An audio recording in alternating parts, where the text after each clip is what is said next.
I'm going to be back to you, so I hope everybody's prepared your questions. Just some rules and regulations. If you have questions specifically for someone, you ask specifically. And if you have general questions to the whole board, you just ask them about that. But I've asked Sasha to actually prepare the first question so we get going. I have one question that I often think about in our industry in particular, and that goes a little bit back to what you're doing together with Mistro today. The systemic issue of the financial industry is that educational modules that we still use in all of the business schools all around the world are based on the model, financial economic model, where externalities are something from another planet, not evaluated in the models. We have issues, systemic issues, with people coming into our business from business schools, not knowing much about sustainability or environmental or social issues and so on.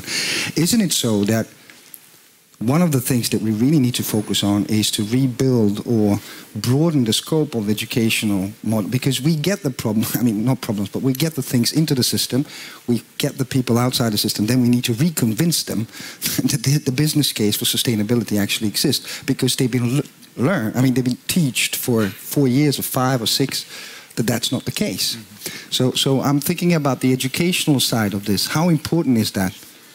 Long term, it's important, and of course, I think the world as a whole and the financial research needs a paradigm shift. It might be on its way. I think it's slower than I thought it would be, going back to 2008, 2009. I thought it would come quicker, but it's a huge undertaking. I hope that what we do with the Stockholm School of Economics might push the boundaries a little bit, but you do see, I mean, it's not as simple as saying that we just have sort of supply-demand curves. And I mean, the financial research is now broadened to a very large extent. A very large extent is about internalizing externalities, about asymmetrical information, about not very professional agents, things like that. So things are changing, but they're changing slowly. And I hope that some of us can help push that development a little bit further, because I agree, we need to change the way the models look, the basic models. I'm going to post you a tricky one. I mean, you're behind one of the most famous and popular economics books that are being used by schools in Sweden. Do you have any segments on green sustainability in that one? Yes. Good. I was just double checking you. Anybody else on that topic? Double check him? Yeah, no, you can double check him if you want. But on education, on education.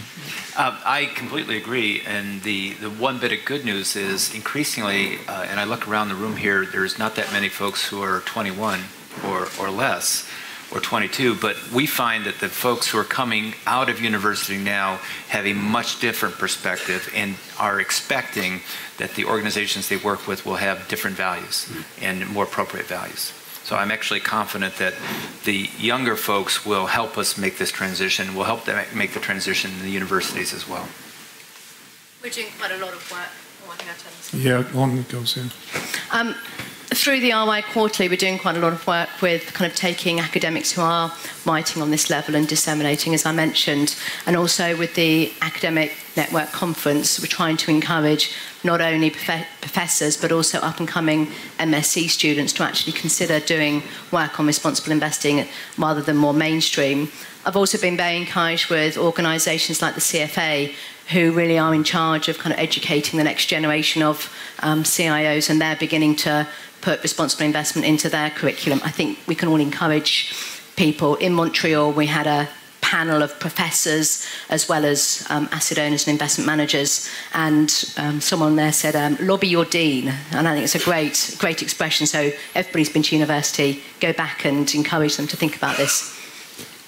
Okay, good. I'm going to open up. We've got about 5, depends on how much of the coffee break we're going to steal, about 5-10 minutes to go. Do we have any questions? Christina, I saw you were, and you have to introduce yourself. See if you get the microphone working as well. Hi, I'm Christina Hillesøy from Länsförsäkringar, a Swedish insurance company. There's a big debate, of course, of stranded assets here in Sweden as well as elsewhere in the world.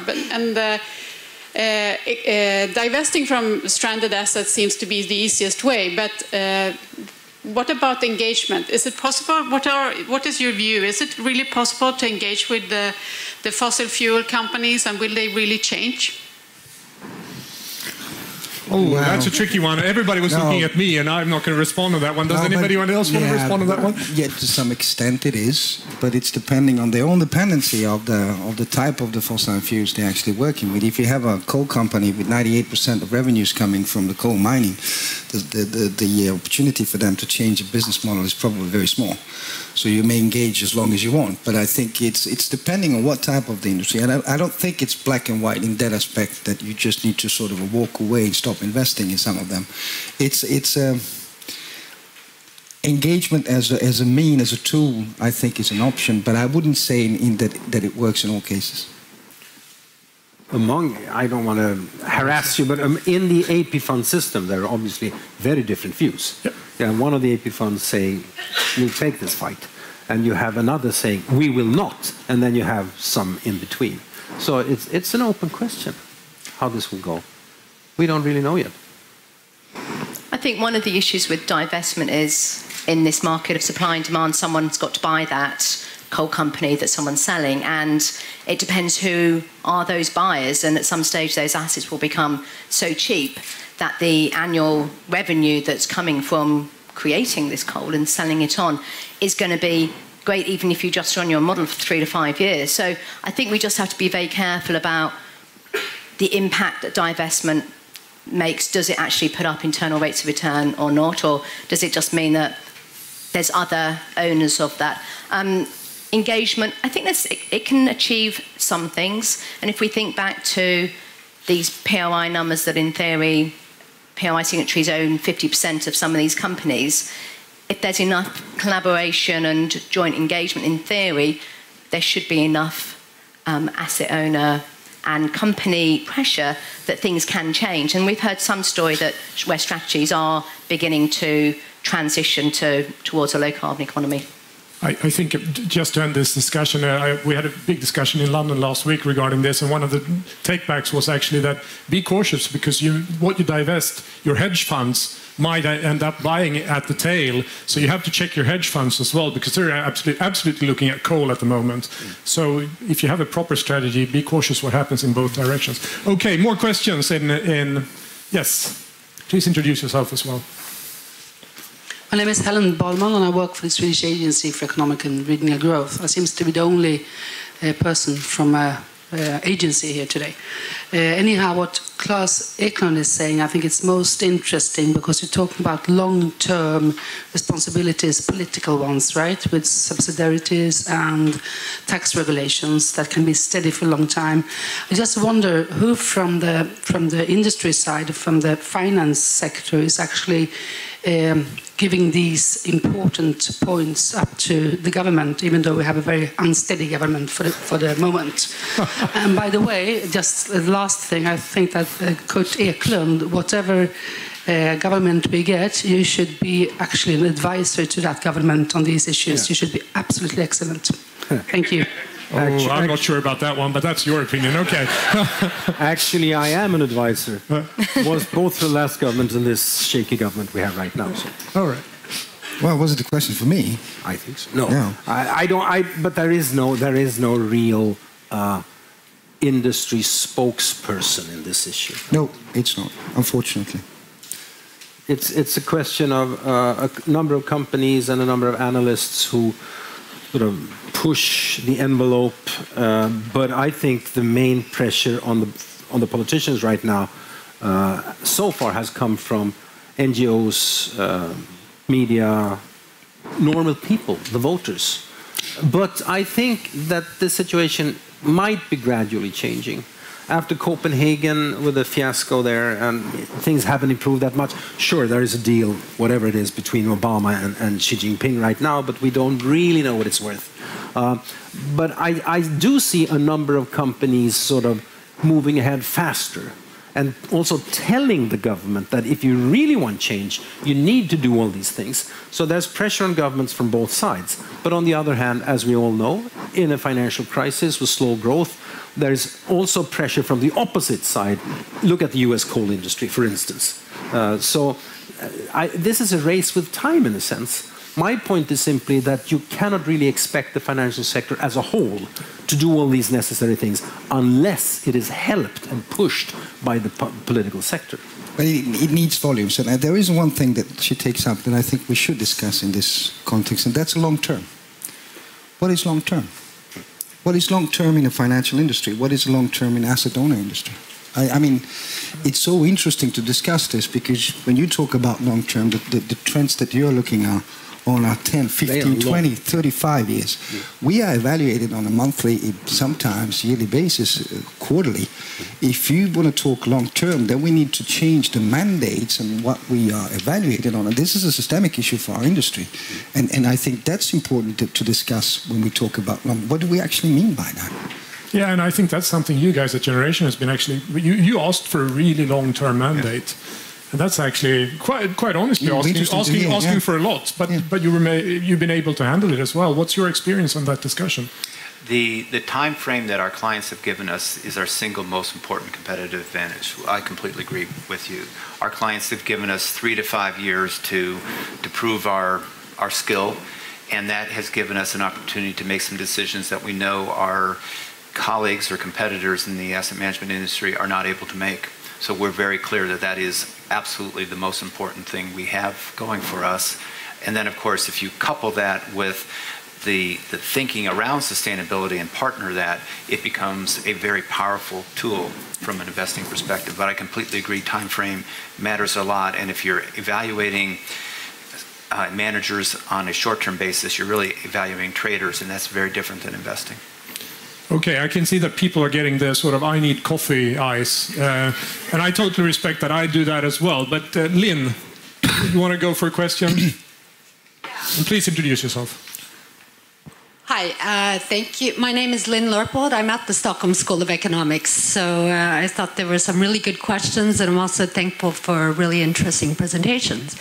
I was wondering, not so much on the long term, but we talk about the business case for sustainability. We talk about incentive systems. I see Klas with the slide here about the next wave. Aren't we all working as actors within, making the best, most sustainable within a very faulty system here? Where do those discussions that the system we have, sure, we'll find the business case, but in its sense, the business case is a mantra within the current faulty system that we have, in a sense. So you're already talking to the current problem. How do we solve the big issues here? We are within the system. I don't think there's any other way. We have to work within the system, the existing system. There is no other system we can work within. I mean, it sounds like a banal statement, but in my youth, once again, 100 years ago, I was a Trotskyite. Many people in my generation were out that was the fringe, the far left fringe. And we discussed, changing the system. But the problem, and I read, for instance, Naomi Klein's book on climate change. But I think that argument is faulty, because if you need to change the system first, and then start to work, then we've lost the fight against climate change, because we don't have time to wait. We have to work within this system, whether it's faulty or not, warts and all. There is no other system to work within. Maybe I misunderstood your question, but we have to discuss the system as well, of course, but we have to do changes to our business models and the relative prices here and now in this system. But you yourself referred to Schumpeter and creative destruction. Yeah. If all the companies become sustainable businesses with the sustainability links, where do we grow? How can we continue to grow in that way? Well, first of all, the definition of growth will change. Yes. Importantly. And secondly, you can have in a zero growth economy, you can have lots of businesses that are growing, lots of businesses that aren't growing. So it's both. Okay, everyone. We have presence. I think we could continue this discussion for a very long time. For a very long time. But I know we're going to need coffee. We have a great session after the coffee break as well.